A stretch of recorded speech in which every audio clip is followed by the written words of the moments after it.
Hey everybody. Sorry that we've been so quiet. Just wanted to let you know we are in fact still here. In the last little while, mild wintered Texas, blazing hot summered Texas has become basically a frozen wasteland or wonderland, depending on how you look at it. But it feels lately almost as if the world has been turned upside down. I don't think that we're alone here in saying this, but this past 12 months, I should say, has become a period of frustration. Frustration for the external things that are happening to everyone, for the point that we're at in the system that underwrites society and steers its direction, and to a certain point, its destiny.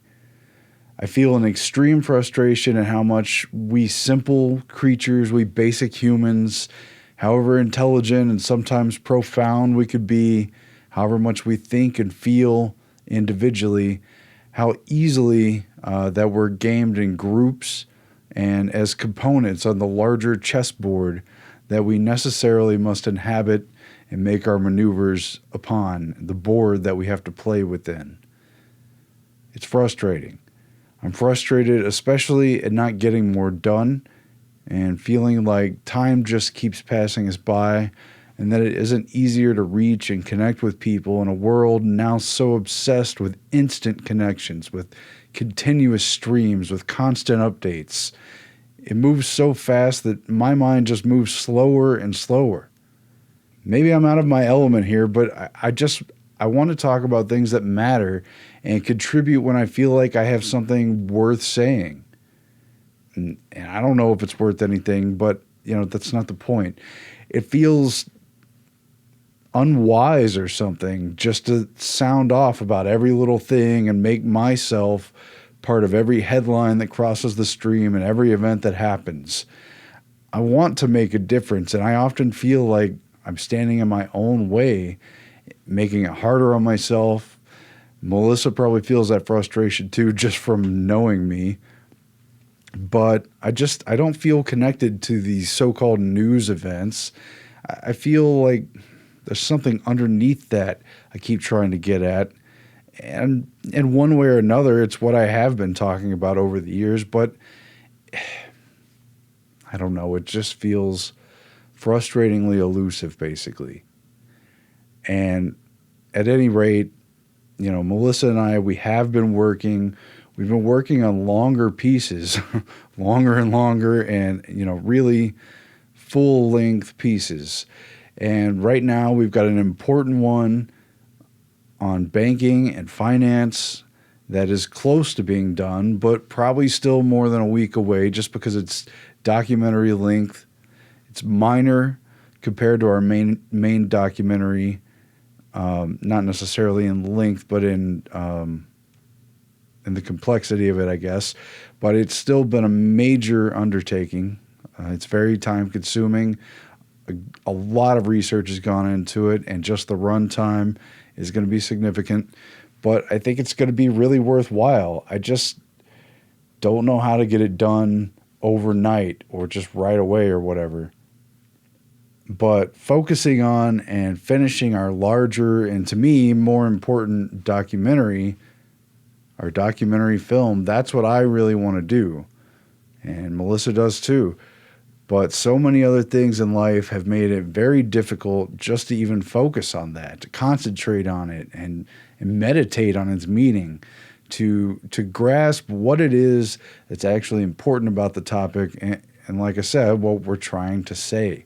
I know what that is basically, but I want to make sure I'm getting that across and making the right connections and doing it the right way so that it hopefully matters. I don't want to waste people's time. I want them to invest time in hearing something that's worth hearing, something that we feel needs to be said and hopefully hasn't been said. But anyway, I'm not going to say more about that topic right now. It's just not the right time for it.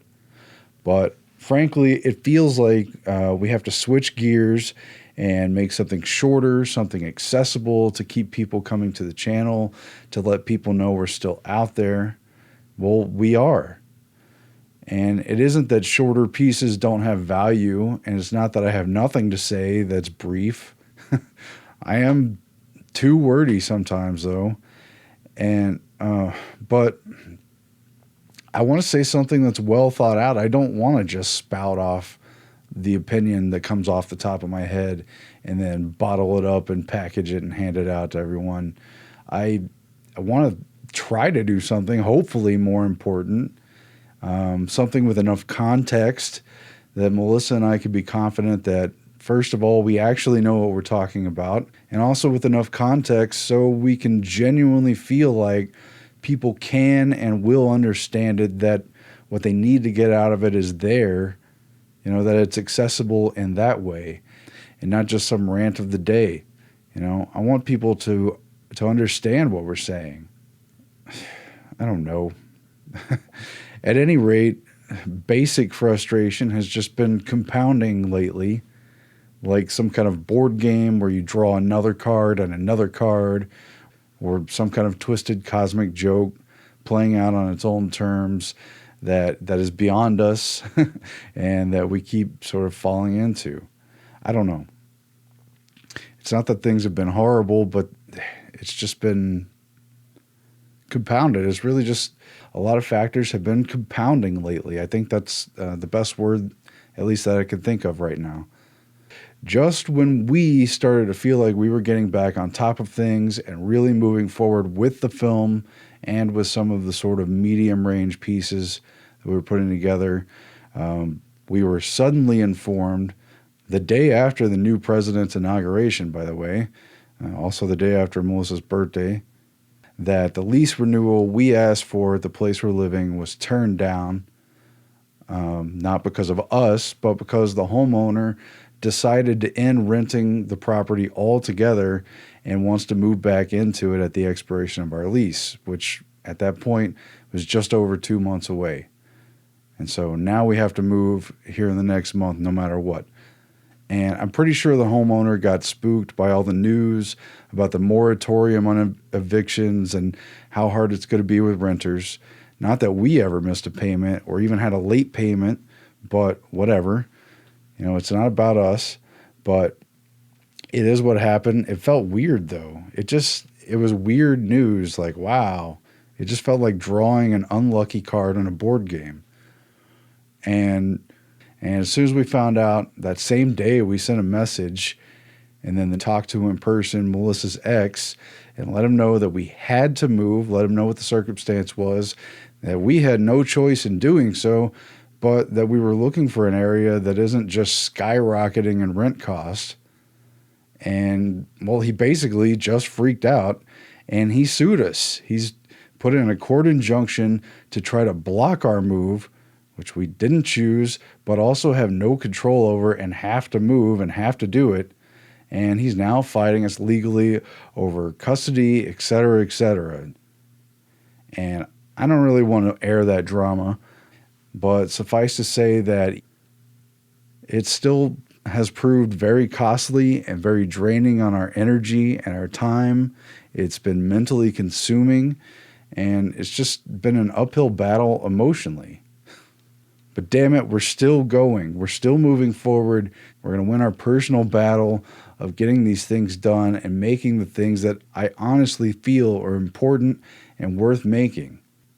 On top of all this, this news and this issue has fallen right on top of the time when the weather decided to go totally bizarro here in Central Texas, and things that have never happened here in my lifetime, extremely unusual for this area, are now taking place, and all the snow and ice and freezing. It's about to thaw out, supposedly, according to weather reports, but I'm not sure that it even makes sense. It's hardly ever snowed at all in Central Texas, and certainly never like this. Never, never, never. But what that means, that's another story. And as much as it's an interesting experience and novel and even fun for it to snow, it's also ground things to a halt and made it even more difficult to lift a finger and get done what we need to. And there's been power outages, closed businesses, and roads that aren't passable with cars that are not made for snowy areas. The internet has been down several times, et cetera, and this has all been going on while we're still looking for a place to live. And we're going to find it. We're not destitute or anything, but we're caught in between the situation here for the moment. And for several rounds, it just felt like one unlucky card was compounding upon another. And that's probably a lot of it is just I need to fix the perspective in my head and see things for the way they are. But I admit, though, it's been frustrating. And it's not that I'm complaining. I'm just saying that we're hanging in there. And there's been a lot of beautiful things, and we're working hard, and we're trying to win back our momentum. And after, I guess, venting a little bit and yeah, I guess complaining some, I do just want to say that I just want to say thank you to all of you from the bottom of my heart. I know that phrase gets overused. I genuinely appreciate all of you out there listening. It's so neat to even be able to talk people and reach people and exchange interesting ideas. And I'm really grateful for the support. I'm grateful for the support and the love that you've given us over the years. And I'm very thankful that you have all made it possible to even do the work that we do. So I just wanted to thank you, and I wanted to let you know that Melissa and I really appreciate you. I hope that we've given you something back, something worthwhile in return on this channel, and in the work that we do. We do try to do real research. We try to make things interesting. We've been to a lot of the locations that we discuss and research. We've tried to talk to people. We're not just spouting off behind a computer screen. But it isn't easy. It is just the two of us. And even if there were other people, we don't have salaries for people. We don't even really know how to coordinate with other people who might be on our team. It's just, we're doing good with what we have. It's been a period that has been kind of frustrating. So I just wanted to say we really appreciate you all. And we hope that whatever struggles you're dealing with and whatever good times you're hopefully having, that you just keep going too, because we all need each other. And I'm sure we're going to get through this. And I want to continue to make a difference. And I want to continue to connect with people who care about what's really happening and who have the intellectual curiosity to ask questions and look into things and not just be a top-down recipient of media and not just be passive, non-playing characters in this weird, strange world that we have. And I think there's a lot ahead, and I don't think it's all bad. But there are some bad things going on for sure. But I think there's a lot ahead of us. I have no real idea what other challenges are in store for us, but we're here and we're ready to take them on. And a lot of times we're just working quietly in the background, but we're still working. I guarantee you. We're here and we love you all, and we're going to make it, and so are you. So stay tuned.